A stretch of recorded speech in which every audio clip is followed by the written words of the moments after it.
Good morning, my brothers and sisters. Welcome to episode number 24 in the book of Revelation. We're starting chapter 4 today, and chapters 4 and 5 are very significant. There's this change that goes from Jesus walking and judging and speaking amongst the churches on earth, and now we get launched up into heaven.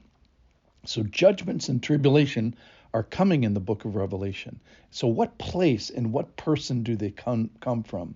And we get our peak of heaven, and we find God the Father enthroned there. Now, of interest, he's not named God the Father in chapters 4 through 19 because we're going to see a new part of his character of judge, of creator, of authority, of him on this throne, surrounded by worshiping creatures and elders and proclaiming holy and holy and holy is he.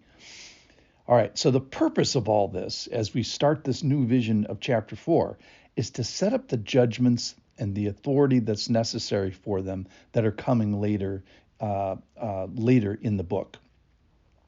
The timing of this is after the rapture. The place of this is moving from now earth onto heaven, the heavenly court, this heavenly temple scene that we're going to see.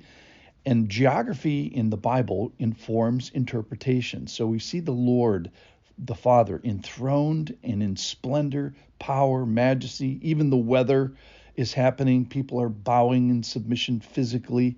So it's a place that's going to be dominated by praise and adoration and worship and this kind of calm assurance. So we get this fuller understanding of the character and the person of God. So here it is. I'm going to read one verse at a time from chapter 4 and then just explain it a little bit. So chapter 4, verse 1. After this, this is John, after this, I looked, and behold, a door standing open in heaven.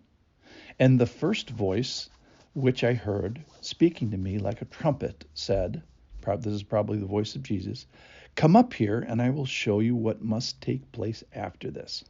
So it's probably the voice of Jesus, the glorified Christ, and he privileges John to see what is going on in heaven. And this extended vision sequence goes on from chapter 4 all the way to chapter 22. And this must take place. So there's this calm assurance of progression of events. Now, some of them are amazing and wrathful and kind of crazy, but nobody's panicking here. This is a sea of glass like crystal. All right, verse 2. At once I was in the Spirit, and behold, a throne stood in heaven, with one seated on the throne. So John, our scribe here, travels there in spirit. His body's probably still on the earth, but his spirit is in heaven. Now this throne is now introduced. Now the throne in Revelation is used 45 times. It's this place of authority, and here, because of the Father, ultimate authority. And we find the Father sitting there. The verb is continuous sitting. And John sees God in all his majesty. It's not an empty throne, so don't worry. We're not in chaos here. Of note, this is something that I think we are going to see. And this is kind of what John is getting is the ultimate travel brochure of, where are we going to go? What's it going to look like? Who are you going to meet? Who are you going to meet? Verse 3. And he who sat there had the appearance of jasper and carnelian, and around the throne was a rainbow that had the appearance of an emerald. So we see the seated person of God, and the appearance, what you would ask is like, where am I going to go, and what are the people going to look like when we get there? So what did you see? What is he doing? Well, the Lord's on the throne, being sovereign, expressing his sovereignty in judgment that's coming on unbelievers here, and later sovereignty in wrath, and he's going to restore all this. So we see the Father here seated on a throne with jasper. Now, jasper they think might be diamonds. It's they get that from chapter 21 and verse 11, having the glory of God, its radiance like a most rare jewel, like a jasper, clear as crystal. So jasper might be code for diamond. Nobody exactly knows. And then sardius. Now, sardius is a red, rare gem.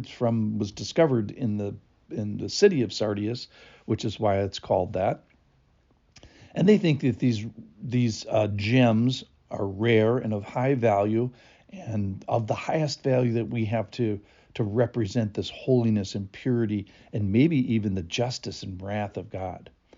Now, again, the rainbow. So the Lord made rainbows, and of interest here, either the emerald is the prism for a rainbow as we know it, or it's some sort of a green rainbow because it has the colors of an emerald. And of interest, rainbows usually appear after the storm, but here the rainbows are appearing before the storm. Okay, and then this main throne is surrounded by a smaller set of thrones, 24 elders. Verse 4 now. Around the throne were 24 thrones, and seated on the thrones were 24 elders, clothed in white garments with golden crowns on their heads. And of interest, the crowns aren't going to stay on their head. They're going to be casting them down and throwing them before the main throne and the Lord. These are 24 elders. Presbyterios is the Greek word. Generally, that has been used to describe men. So if it describes men, 12 leaders of Israel, maybe the 12 patriarchs, 12 from the Old Testament, 12 from the New Testament, 12 apostles. Perhaps they represent generally the elect of God's order. The commentators are not specific on this, but they demonstrate this crowns of authority, of distributed authority that's going to be, in a couple verses here, cast back on the Lord. And then verse 5, even the weather's cooperating. From the throne came flashes of lightning and rumblings and peals of thunder. And before the throne were burning 7 torches of fire, which are the 7 spirits of God. Then verse 6, and before the throne there was, as it were, a sea of glass like crystal. So even the weather is cooperating here. And John here opens this vision of heaven and the glorious Father by going to heaven in his spirit, so that one day we can probably see the same thing. So we get this glimpse of heaven, this rainbow, thunder, lightning, diamonds, gems. These are glimpses of things that we'll see. God is seated on the throne. All is well. All is coming to pass. Judgment is going to be rightfully his. Question today is, who's on your throne? Who's on your seat of authority? Who is he and who are we? Thanks for listening.